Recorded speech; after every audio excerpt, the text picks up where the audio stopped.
Recording in progress. Hi, welcome to Kismet. I'm Bree, and this podcast is my offering to the collective. And for today's podcast, I'm going to warn you that if you don't want to change and you don't want to be challenged, then this podcast might not be for you. Because I'm here as an agent of transformation, and my life's offering is about guiding people to liberation. And this path of liberation, of individuation, of transformation is not for everyone.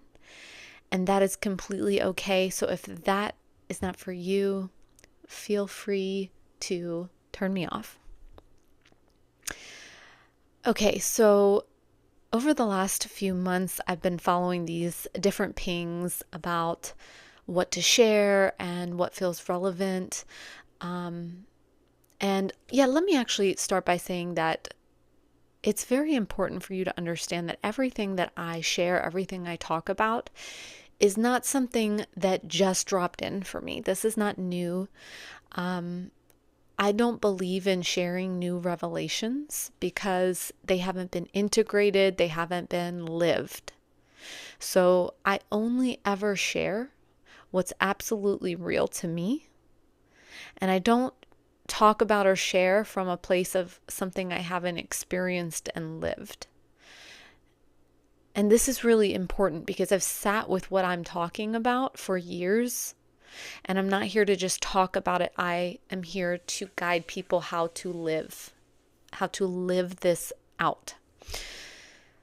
So today is Christmas Eve, and I was prepping for this coming week and had this remembering happen.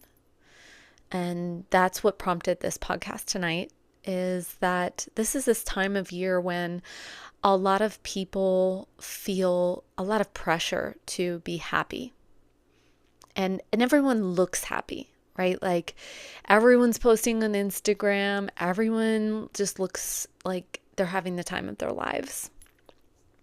And I recall a period of my life where this time of year was really not happy, and it was really hard, and it felt really strained. And I've also known many people to post a lot of content online to make it look like they're really happy, but actually like they're really struggling. And in this period of my life where I was really in a stressful, kind of difficult time, I was going through a separation. It was nice and it did feel good to be with people and to see people, but I was really struggling with hopelessness and uncertainty, and I really didn't know what I was going to do with myself or my life.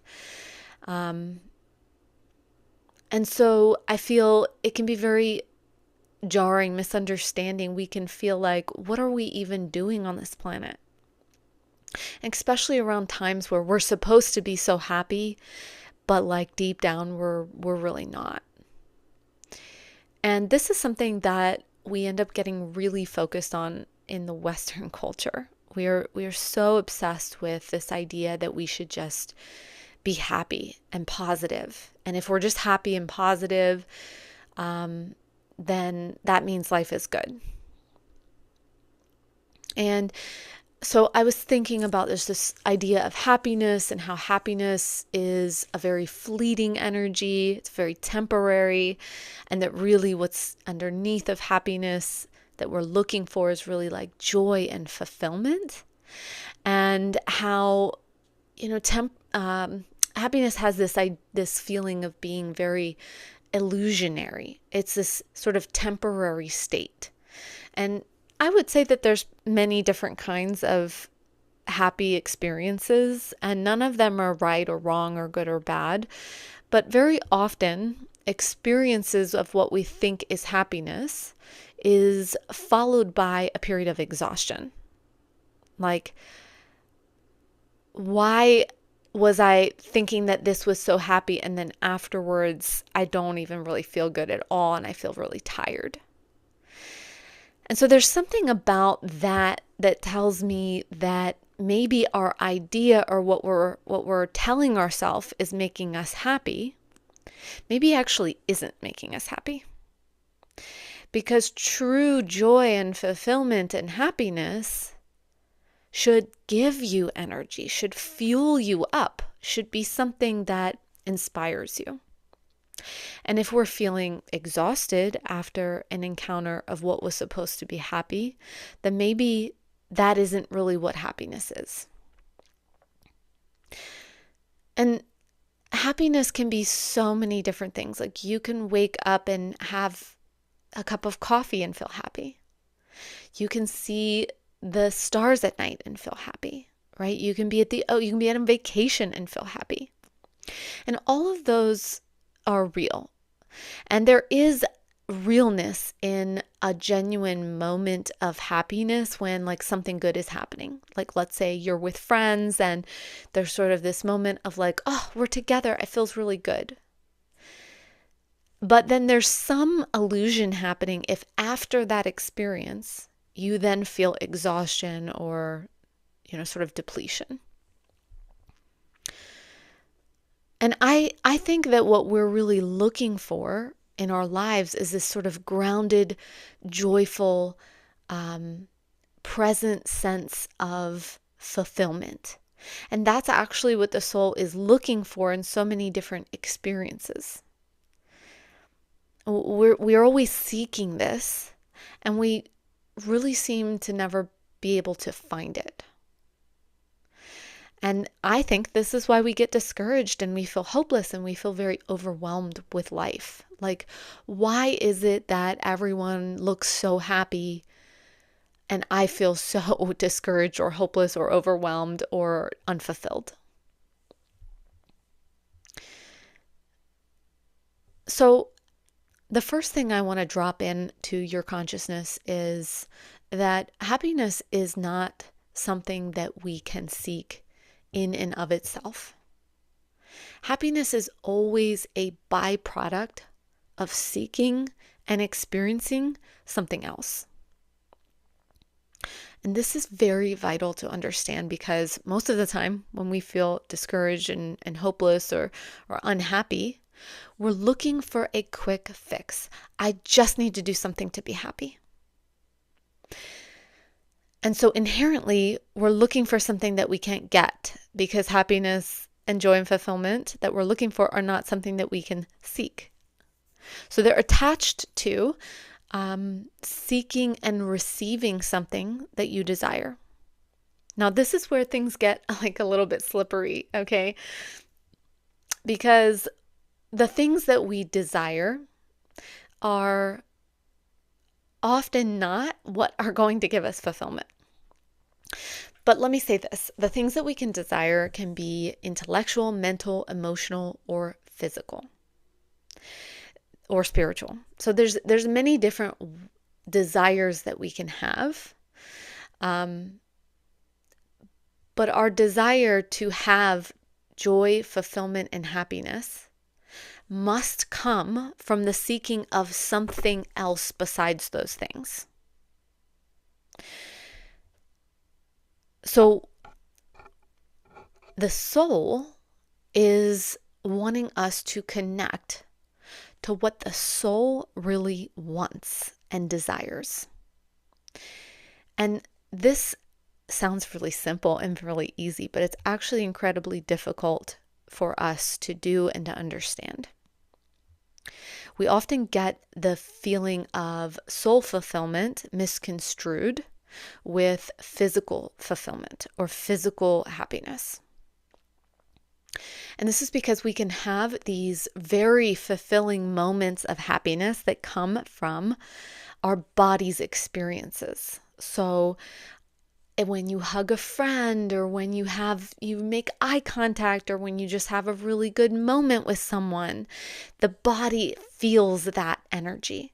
When you eat a good meal or you have something really yummy, right? Like the body feels that energy and it's a surge, a moment of happiness. right? When you have sex, this is a temporary moment of pleasure in the body. And all of these things are so, so important. And actually, now that I'm saying this, I'm realizing, oh, they're the beginning points of finding soul fulfillment. Because if you can't find happiness in the body, you're probably going to have a much harder time finding it in the soul. And so pleasure is so important, and understanding pleasure in the body and that momentary fleeting happiness that comes from physical sensation. That's wonderful. We need to learn how to do that and have that. But you know that you can have that high of physical pleasure and it feels good for maybe 5 or 10 minutes. And after that, you can go right back to hopelessness or sadness or sort of that feeling, that depleted feeling. And this could also be, our body finds moments of happiness through working out, through walking, hiking, moving our body. So we can often project again sort of fulfillment and happiness onto physical things because physical things make our body feel good. And none of those are wrong, but bodily happiness is not the same as soul happiness and fulfillment. And also, I'm now thinking, this is probably why a lot of athletes reached that peak in their career and realize it's not actually fulfilling because what they were doing was finding bodily happiness in the experience of being the athlete, because there's so much joy that comes from moving the body. But the soul and soul fulfillment is very different. And it's very challenging for us to understand and to grasp and to find. And it's because it requires us to dig, to really dig within, to dig deep within our soul. And I don't know about you, but there was a time in my life where I struggled to dig deep. And I maybe didn't look that way externally, and you probably wouldn't have thought that. But to really dig deep is to do the thing that nobody wants to do. It is to sit with the difficulty. It is to sit with the uncomfortability of life, of dissatisfaction. And so if this is you and you are struggling to get into these deeper places, I feel you. I have been here. I have notes on my phone talking about how difficult this is and how difficult it was for me. And this is part of why I'm doing what I'm doing today, because no one really got it. When I was going through difficult moments, there was no one that understood that depth of despair and hopelessness I was in. And it was kind of irritating because it was like, oh, just all these people, just be happy, like, be positive. No, that was not the answer. That's not the answer to soul fulfillment. That's the answer to a bodily sensation, to temporary happiness. And those things are not wrong. But when the soul is so hungry for what is real and for purpose and for meaning, then we have to go through that difficult cycle, that difficult moment, and sit with the grief. And this is what I offer one-to-one somatic release and neuro reprogramming sessions for, to be in that space and to hold that space for people who are in those difficult moments that need to be heard and felt and understood because it's valid, it's important. Okay, but let me come back to the topic. We're talking about this really big difference between that moment of happiness in the body and soul fulfillment. So soul fulfillment is about living from a place of really deep joy. And deep joy supersedes temporary happiness. It is a state where you can carry joy into everything. even in the difficult moments. And that takes something really deep to get to that space. And I'm not just saying that. I know this. I know this with my whole body. The struggle most of us have is that we don't know what our soul wants, and we don't know what our soul desires, and we just have no idea how to figure that out. So most of us go seeking, looking for the world to tell us how to find this. And what the world shows us is that we're going to find this in a job, in a partner, in a family, in a child. We're going to find this through an education, having a nice home, having beautiful things. And so we end up going along with that narrative and trying to make our life look and feel a certain way based on what we see around us. And what happens is we fall under this really big illusion that happiness is going to be found in these things we see on Instagram and the movies. And this is still everywhere. That the perfect partner, the white picket fence, the nice home, the nice things, 2.5 children. We're under that great illusion that this is what life is. And that if we don't have these things, then we're somehow missing it in life. And I am here to tell you this is one of the greatest illusions that we are here to face as humans. Can you release that illusion? Will you dare to believe that that is an illusion? That life is actually not about those things? See, the soul, the deepest part of you, will never be satisfied with those things. They're beautiful to have. They're nice. They're a beautiful part of life. But the soul has a different desire. The soul needs connection to spirit. The soul needs to express. The soul needs to be connected to its personal essence. The soul needs to create. The soul needs to become. The soul needs to individuate. And this is not easy for humans to do. And many people are trying to do this by making themselves look good on Instagram, but it is still not satisfying the soul. And we can see this. We see this. This is why people who end up, even actors and actresses and all these very wealthy people, why they end up committing suicide is that they got all the outward things and the soul was still not satisfied. The soul was depressed and unhappy. And this is because individuation, which is what every soul has a desire for.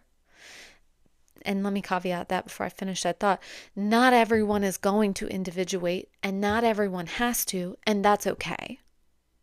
But the soul desires to individuate. And to individuate is to step out of the crowd.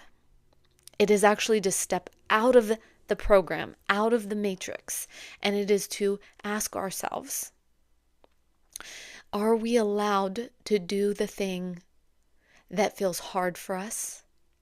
That we're afraid will get us rejected, that we are afraid will be misunderstood?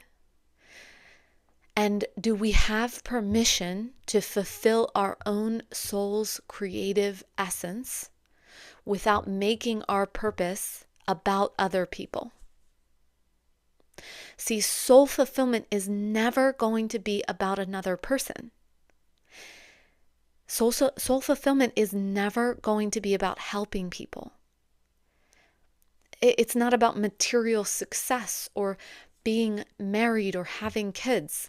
Soul fulfillment is about figuring out what is interesting, what is compelling, what is exciting, what ignites passion on the inside of you, for you.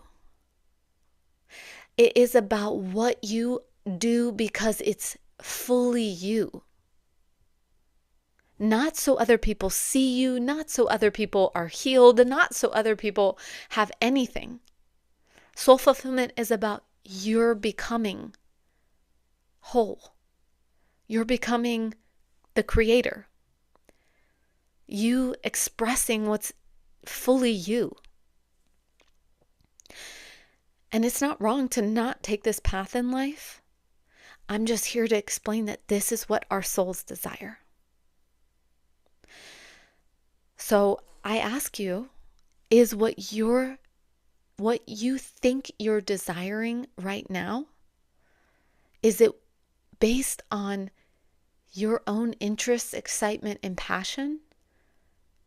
Or is what you are desiring based on what you think you should desire, based on movies you've seen and what Instagram has shown you and what people have told you life is about?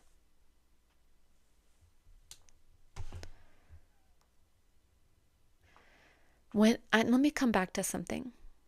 When you make your purpose about helping people, when you make your purpose about a partner or any other person in this world, you are giving your power and sovereignty to another.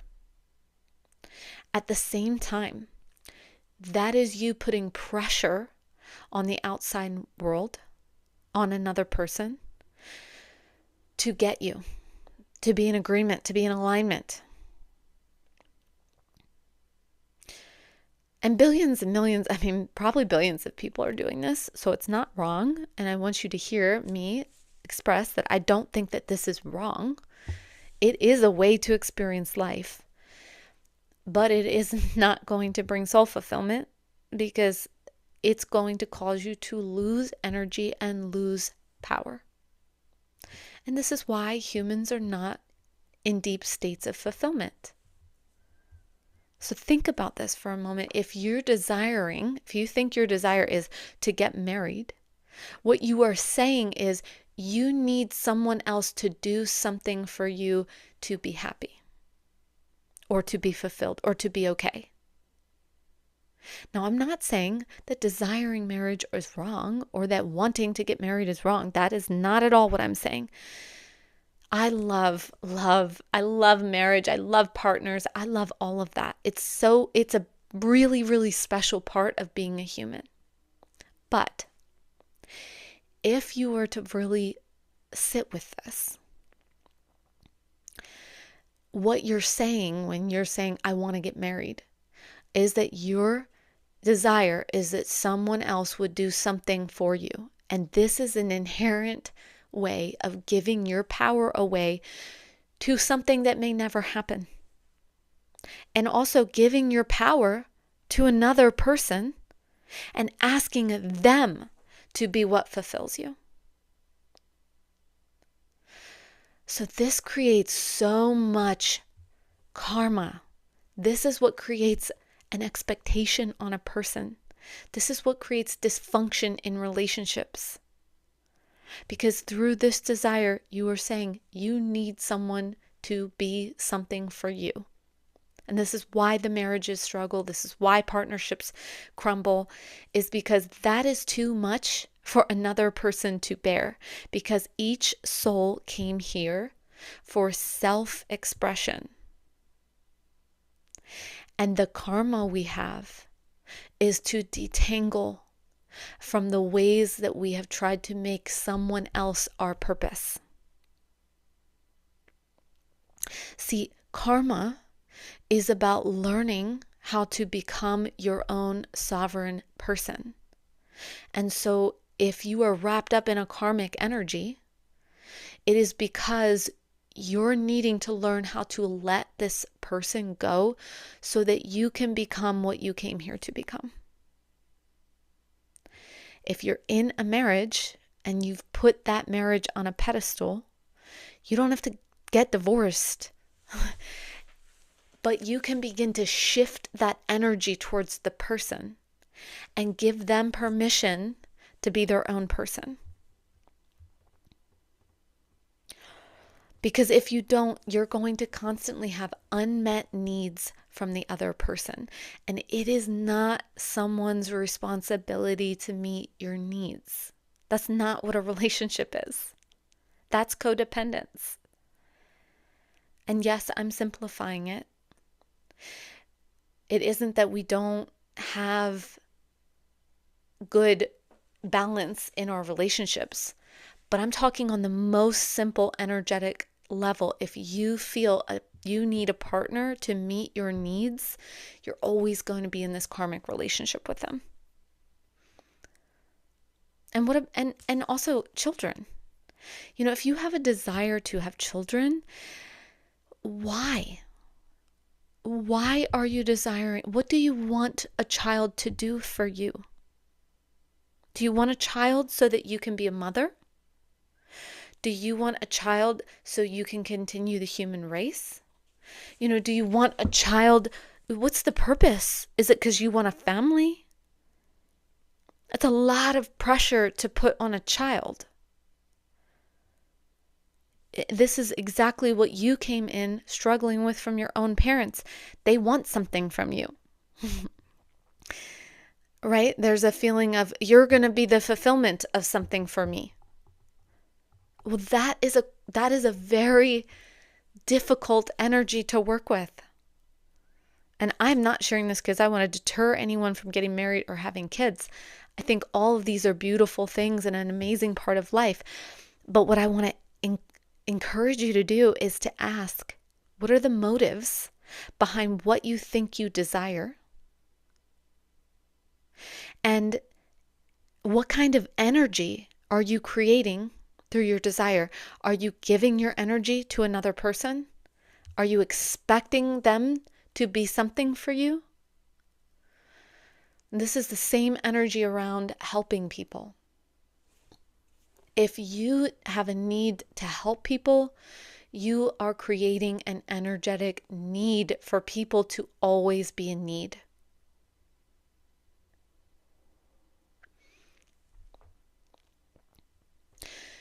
Again, this is not wrong, but it's those are exhausting energies, and they don't create soul fulfillment.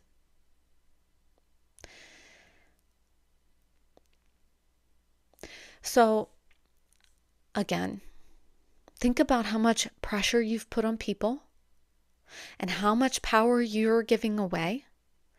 And I've really encouraged you to examine what could be fulfilling for you apart from other people.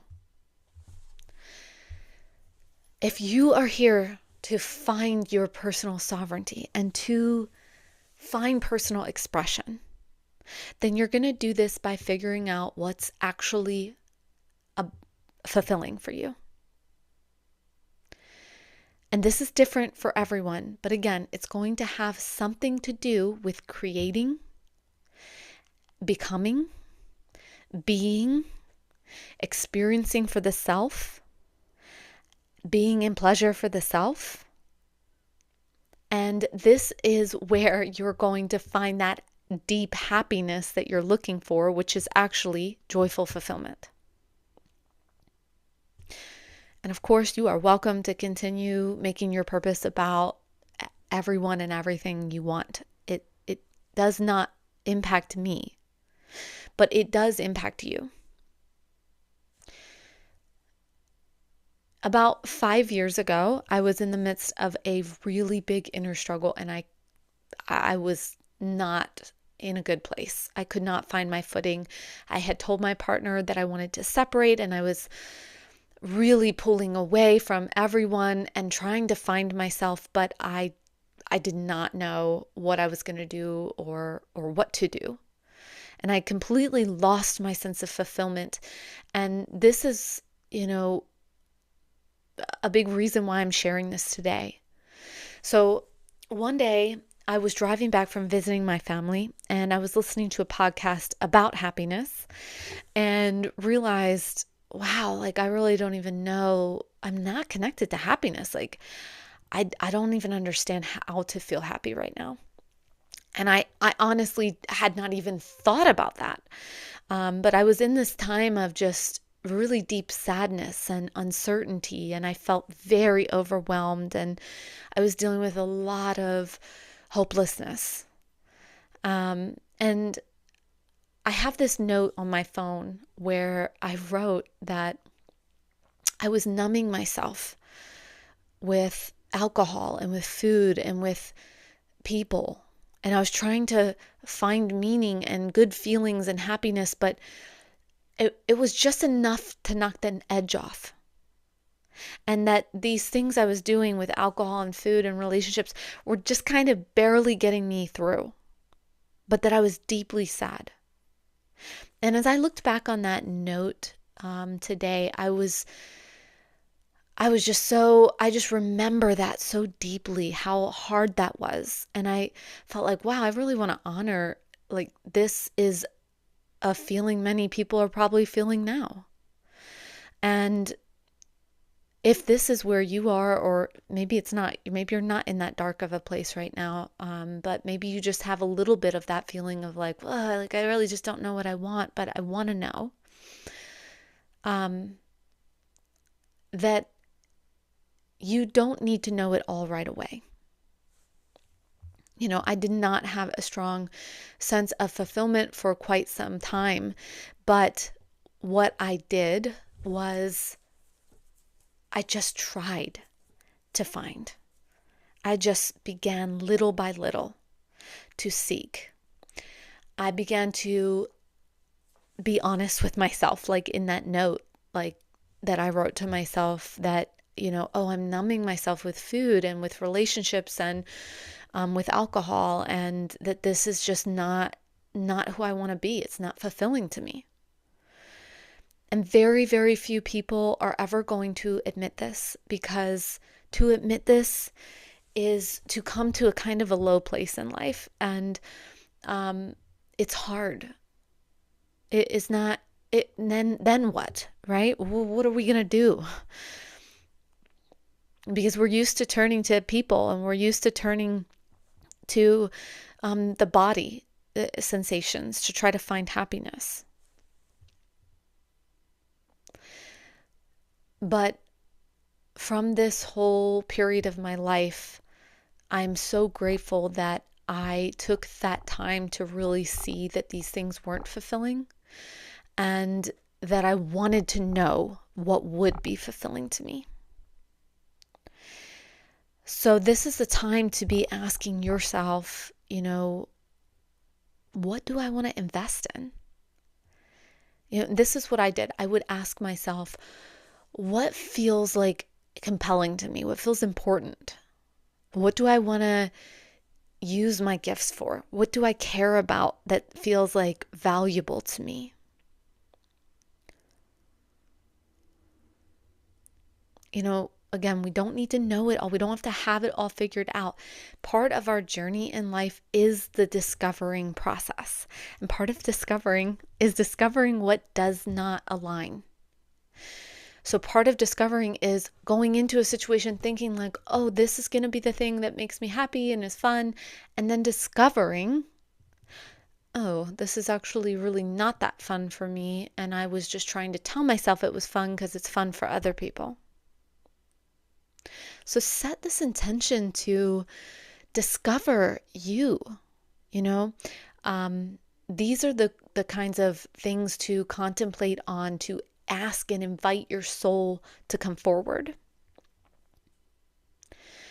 And in the meantime, if you're not there, if you don't know what soul fulfillment is, and I would be amazed if you did in just a few short moments, it's so important in the meantime to practice these three things. Number one, humility. So just admitting, acknowledging where your desires are losing energy, where they're not really connected with actually fulfilling you. Because when we're in fulfillment, we have energy, we feel inspired, we feel connected to source, we feel in alignment. And when we are connected to inauthentic or body desires, we end up losing energy, we end up feeling distraught, maybe depressed, maybe anxious, maybe in self-sabotage. And we don't want to judge any of those things. We want to acknowledge it and bring compassion. So the humility to acknowledge and bring compassion oh, wow, okay, I'm seeing now that I thought this was going to be the thing and it's not. And that's okay. And then number 2 would be acceptance of this present moment that you are in. This is you now. And this version of you needs your attention, not your judgment. This version of you needs understanding, self-love, not resistance. So really being with whatever the feelings are that are here. And the third thing is patience. You cannot rush a true transformative process. And when we try to project an image that we have it all together, or we know the answer, or we are now this totally different person and we've become something new, it creates a lot of dysmorphia and more illusions. It creates this sort of separation from our soul, where then we're constantly in this projection energy. And lots of people are in this, and it's completely okay. I have no judgment for this. Again, just returning to, it's not fulfilling for the soul. And I say all of this again, not to negate having a family and children, but to understand that relationships are not your life, that they are a part of your experience in life, but they're not your life. They're not you. And each person came to become their individual soul self, to find their own voice and expression. And if we can do that, then we can invite partnership and invite children into our life without putting any pressure on them, without losing any energy, without the karmic repercussions. Now, this is a high call. This is not for everyone. I understand that. But this is for the soul that wants to really become their authentic self and allow others to be their authentic self.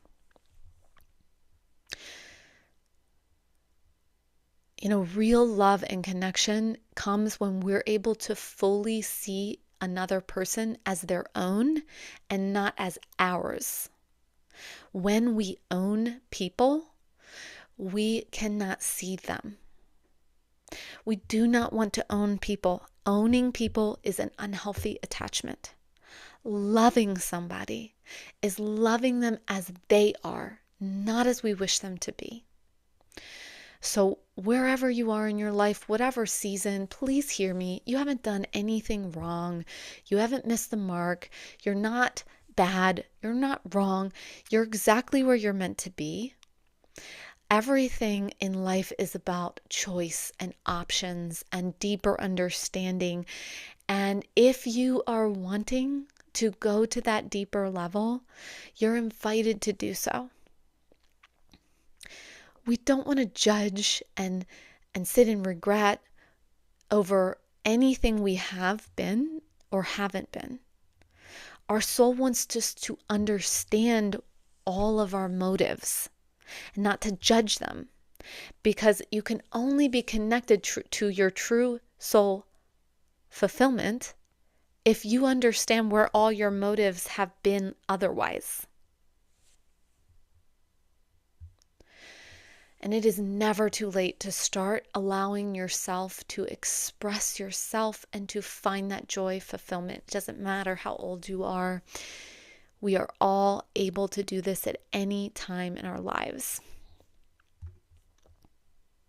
Okay, so I'm going to leave it here for now. I hope that this was supportive for you. I would love to hear your thoughts or feedback. And I'm just sending you so much love. Bye for now.